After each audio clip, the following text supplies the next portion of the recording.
Olá, seja muito bem-vinda, muito bem-vindo ao Revista TST, o programa do Tribunal Superior do Trabalho. Você acompanha nesta edição. Braskem deve responder por dívida trabalhista de hospital. Justiça do Trabalho pode executar acordo para combater trabalho infantil. E ainda, espólio pode buscar na Justiça reparação por morte de auxiliar em Brumadinho. O Revista TST está no ar.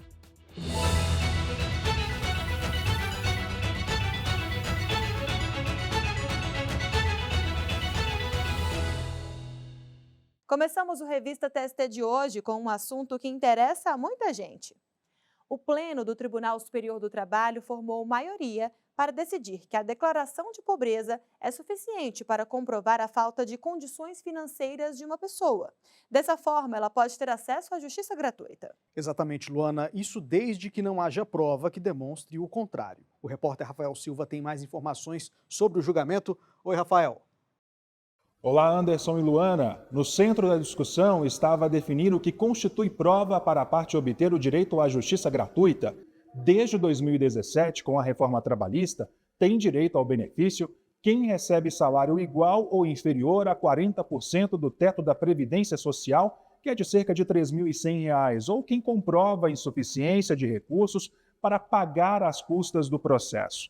Antes da lei, uma simples declaração de insuficiência bastava, mas após a exigência da comprovação, o dispositivo passou a ser interpretado de pelo menos duas formas no TST. Uma das perspectivas rejeita a concessão da justiça gratuita na hipótese de declaração judicial de pobreza quando superado o limite de renda imposto pela lei. É o que defende o relator do caso no Tribunal Pleno, ministro Breno Medeiros. A minha conclusão no tema 21 seria que, após a entrada em vigor da Lei 3.467 de 2017, possui direito público subjetivo à gratuidade de justiça no processo de trabalho os trabalhadores cuja última remuneração do contrato de trabalho que deu ensejo à reclamação trabalhista em curso se encontre dentro dos limites do parágrafo 3º do artigo 790 da CLT. Contudo, prevalece no julgamento outra interpretação, a partir da divergência aberta pelo ministro Dezena da Silva. Segundo essa corrente, basta a declaração de incapacidade de arcar com os custos do processo para ter direito à gratuidade de justiça. A própria CLT fala em comprovar. Então vamos utilizar como se comprovará. Aí a Lei 7.115 fala assim, dispõe sobre a prova documental, a declaração, prova, destinada a fazer prova da pobreza. Essa lei foi revogada? Não. E por que não foi? Porque é uma lei especial. E lei geral não revoga a lei especial. A CLT é uma lei ordinária, uma lei geral. Não foi revogada. O ministro Alberto Balazeiro acompanhou a divergência e fez um complemento ao voto. É ônus da parte contrária infirmar a presunção relativa de veracidade da declaração de hipossuficiência. E tal alegação de fato impeditiva de direito deve fundar-se na evidência de falta de pressuposto legal, o artigo 99, parágrafo 2º do CPC, ou seja, da prova concreta da possibilidade de arcar com os custos do processo, e não da sua inserção em determinado patamar remuneratório de renda. O entendimento também foi acompanhado pelo presidente do TST, ministro Aloísio Correia da Veiga. A regra geral da presunção de pobreza são 2 salários mínimos. Até aí morreu Neves. Acima de, sabe quanto é? De 3.114,40, eu perco a minha condição de pobreza de ofício. Mas nem por isso deixo de ser pobre. Agora, como eu vou comprovar-me? Basta a declaração, o documento particular, que aí não é apenas declaração, não é mera declaração. Mera declaração é eu chegar às vezes e falar assim, eu sou pobre, quero o benefício da gratuidade de justiça. Essa é a mera declaração de pobreza. No caso, não há mera declaração de pobreza, como eu firmo um documento, sob as penas da lei. Nesse caso, a negativa do benefício depende da evidência robusta em sentido contrário ao apresentado pela parte. Anderson, Luana.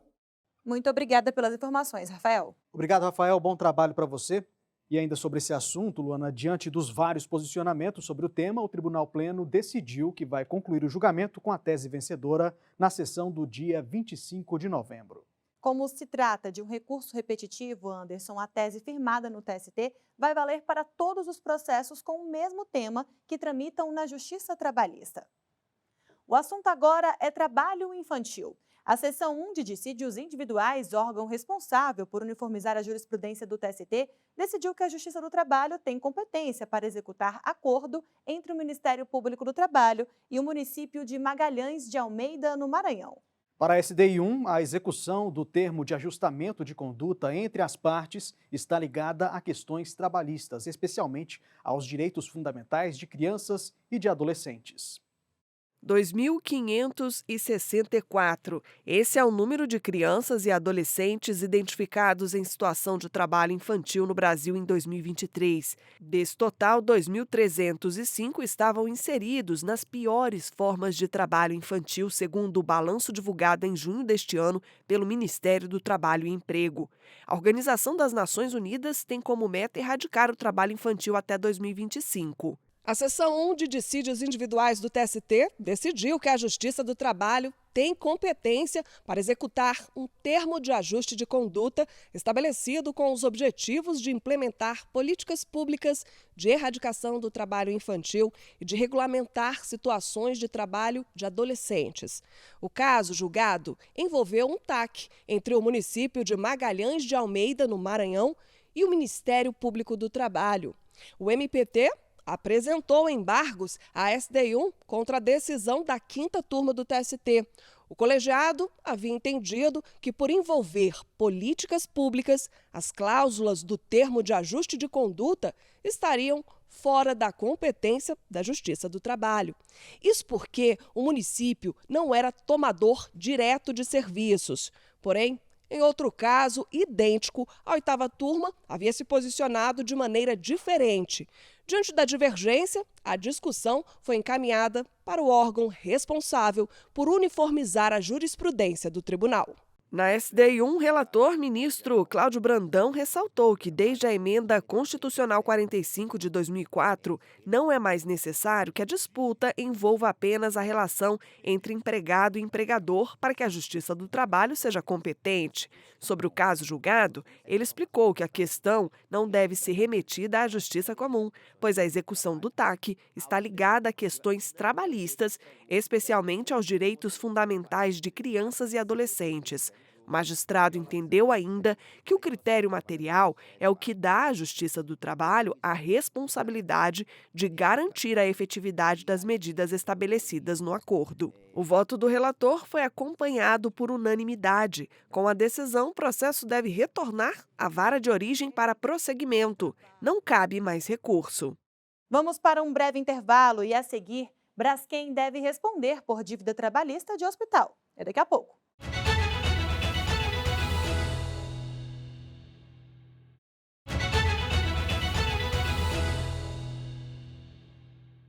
Fique agora com os principais destaques das turmas do TST. O município de Mirandópolis, no interior de São Paulo, vai ter de indenizar a viúva de um motorista de ambulância.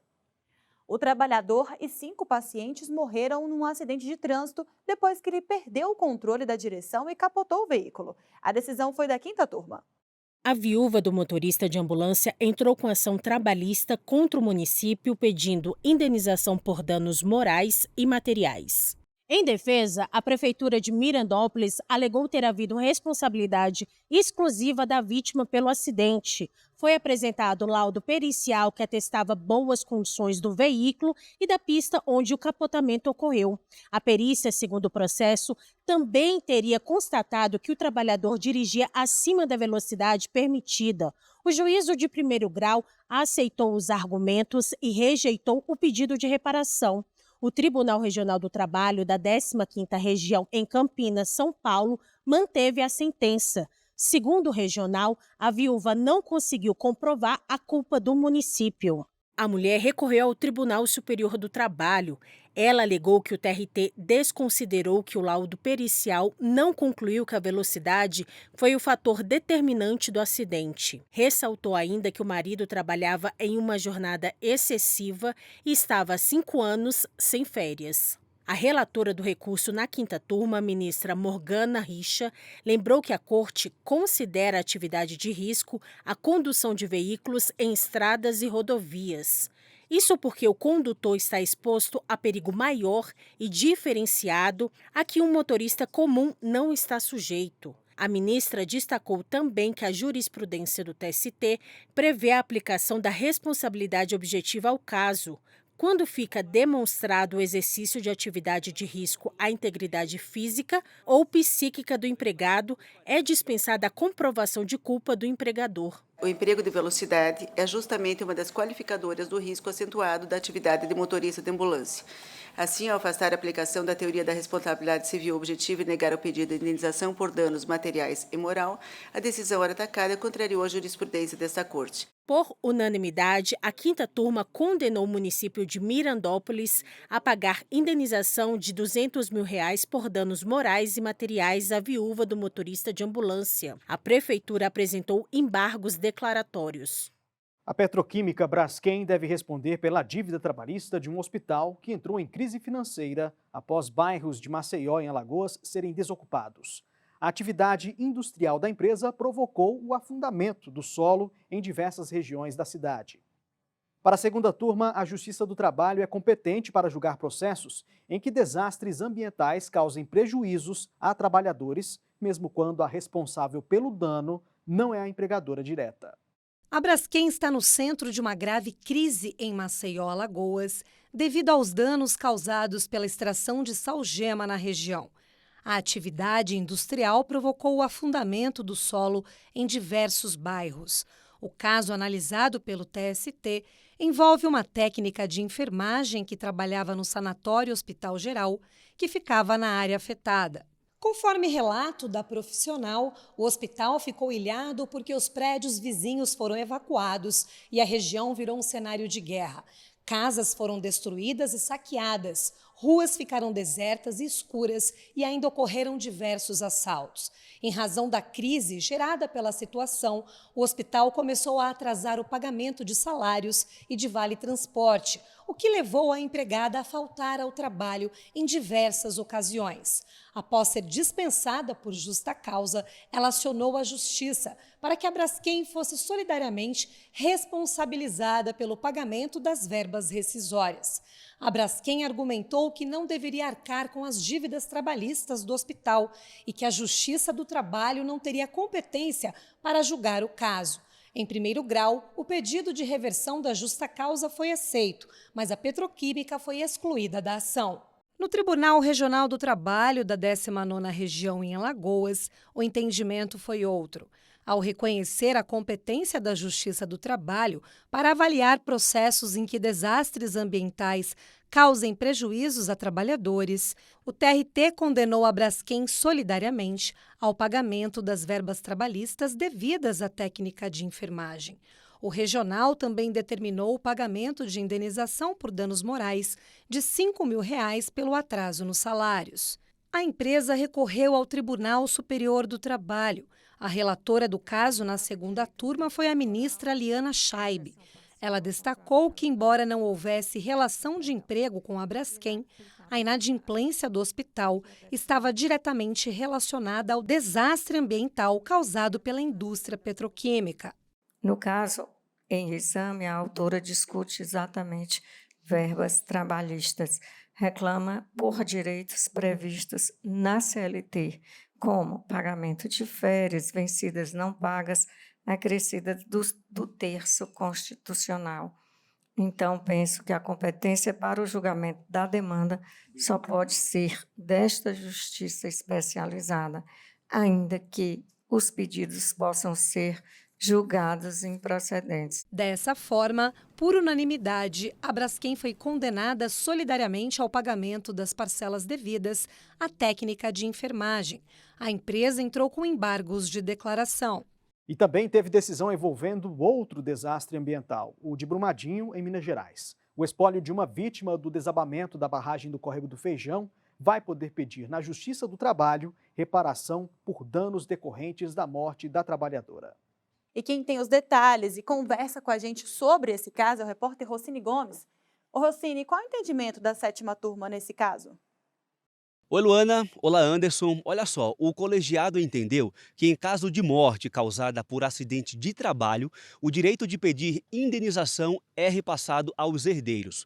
O espólio, como é chamado judicialmente, corresponde ao conjunto de bens, deveres e obrigações deixado pela pessoa falecida, que mais tarde entra no inventário e, no fim, é partilhado entre as pessoas que têm direito. Nessa ação trabalhista, especificamente, o espólio da trabalhadora pretendia condenar a Vale pelo dano extrapatrimonial sofrido pela vítima do desastre ambiental de Brumadinho. Embora a CLT preveja que a ofensa à integridade moral do empregado só pode ser defendida pela pessoa ofendida, foi levantada a tese de que esse tipo de violação gera direito à reparação que se transmite por herança.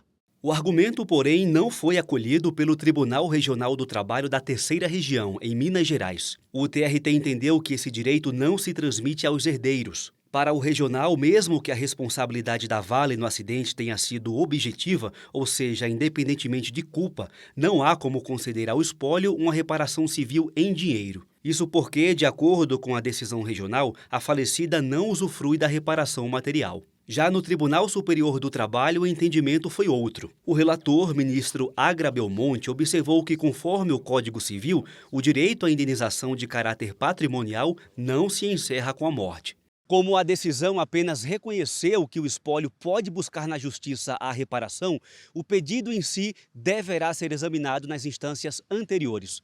Com isso, a 7ª turma determinou o retorno do caso ao TRT para a continuidade do julgamento. E não cabe mais recurso. Eu volto com vocês no estúdio. Muito obrigada pela sua participação aqui no Revista TST, Rossini, e até a próxima. E no próximo bloco tem novidade no canal do TST no YouTube. Não saia daí, eu te conto já já.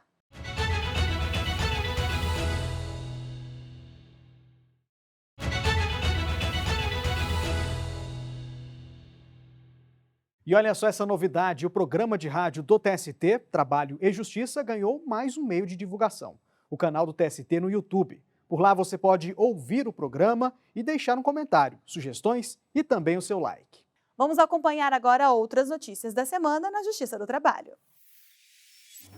O presidente do TST e do Conselho Superior da Justiça do Trabalho, ministro Aloísio Corrêa da Veiga, se reuniu com presidentes, corregedores e corregedoras dos Tribunais Regionais do Trabalho. A reunião tratou de 3 temas prioritários para a nova direção da Corte: a uniformização da jurisprudência, eficiência e celeridade nos julgamentos e o fortalecimento da justiça trabalhista. O atual corregedor-geral da Justiça do Trabalho, ministro Vieira de Melo Filho, também participou do encontro.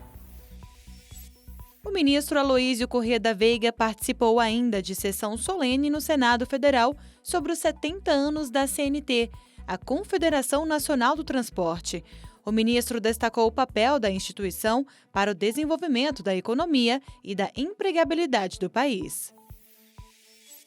Está aberto o prazo para manifestações no processo sobre a possibilidade de mudança do regime seletista para o estatutário, no caso de quem foi contratado sem prestar concurso público. A matéria vai ser julgada no TST como incidente de recurso repetitivo. A tese a ser firmada deve ser aplicada a todos os casos trabalhistas que tratem do mesmo tema. A partir de novembro, o Monitor do Trabalho Decente terá uma nova versão. Além de avaliar os casos julgados, a ferramenta vai alertar as unidades judiciais sobre os processos iniciados com os temas trabalho infantil, assédio sexual, contrato de aprendizagem e trabalho análogo ao escravo. O TST lançou a primeira edição da revista do Tribunal Superior do Trabalho em formato eletrônico. O exemplar pode ser acessado pelo QR Code no canto da tela. O portal também disponibiliza as edições anteriores, que podem ser lidas em outros 2 idiomas, inglês e espanhol. O portal de notícias do TST passou a contar com uma nova funcionalidade, um resumo das notícias. Em linguagem simples, a novidade ajuda a explicar as decisões da Corte. Quer conferir? Então acesse tst.jus.br. Demissão por justa causa é o assunto do 13º episódio do videocast Vozes da CLT, 80 anos de história. O convidado desta edição é o ministro do TST, Fabrício Gonçalves. Antes da justa causa, o empregador pode punir, fazendo com que o trabalhador receba uma advertência verbal, uma advertência escrita ou então uma suspensão para que, se ele cometer novamente, esse empregador pode ir fazendo uma gradação para que chegue ou não na possibilidade de dispensar aquele trabalhador por justa causa. A íntegra do videocast já está disponível no canal do TST no YouTube. O Revista TST de hoje fica por aqui. Muito obrigada pela sua companhia e na semana que vem tem mais. Até lá!